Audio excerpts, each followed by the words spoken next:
नमस्कार. मी आराधना ताठे, आराध्य गृहउद्योग नागपूर.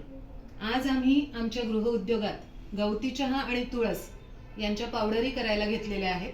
आमचं जे हर्बल टीचं प्रॉडक्ट असतं त्याच्यासाठी आम्हाला ह्या दोन्ही गोष्टी लागतात आणि आतापर्यंत आम्ही विकत घ्यायचो गवती चहाची पावडर आणि तुळस पावडर. गेल्या वर्षी आम्ही आमच्या शेतामध्ये प्रयोग म्हणून थोडी लागवड करून पाहिली. थोडीशी पावडर आम्ही गेल्या वर्षी पण केली होती. यावर्षी आम्ही पावसाळ्यात उत्पादन थोडं वाढवलं आणि खूप आनंद होतो हे सांगताना की छान हार्वेस्टिंग झालेलं आहे.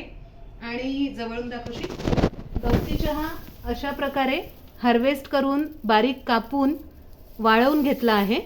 तसंच ही कृष्ण तुळस आहे, याची पण लागवड आम्ही आमच्या शेतात केली होती. ही सुद्धा वरचे जे कोवळे शेंडे असतात ते कापून वाळवून ठेवले आहेत आणि दोन्ही याच्या पावडरी आज करायला घेतल्या आहेत. आणि जे माझं ऑब्झर्वेशन आहे ते तुम्हा सर्वांसोबत शेअर करते की आज जेव्हा ह्या दोन्ही पावडरी मी बघितल्या तर रंग हे बघा, गवती चहाच्या पावडरीचा रंग, तसंच ही जी तुळस पावडर आहे याचाही रंग इतका सुंदर रंग आलेला आहे. म्हणजे रंग आणि सुगंध दोन्हीही अप्रतिम आहेत. आज जेव्हा आम्ही ह्या पावडरी दळायला घेतल्या आहेत तर पूर्ण गृहउद्योगामध्ये इतका छान सुगंध पसरलेला आहे तुळस आणि गवती चहा या दोन्हींचा. तर I can happily feel the difference.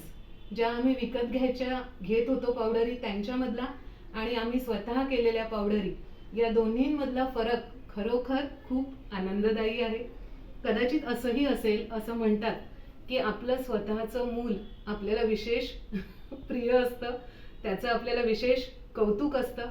तसंही कदाचित असेल, पण अगदी शेतात लागवड करण्यापासून ते गृहउद्योगात ह्या पावडरी तयार करण्यापर्यंतचा जो प्रवास आहे आमचा तुळस आणि गवती चहाचा, तो खरोखर खूप आनंददायी आहे. मी तुम्हाला याचा रंग खूप सुंदर आलाय, सुगंध खूप सुंदर आहे, हा अनुभव तर तुम्हाला सांगितलाच. याची चव घेणे आता बाकी आहे. पुढच्या 2 दिवसात आमचं हे हर्बल टीचं प्रॉडक्ट तयार होईल आणि हिवाळा सुरू आहे सध्या.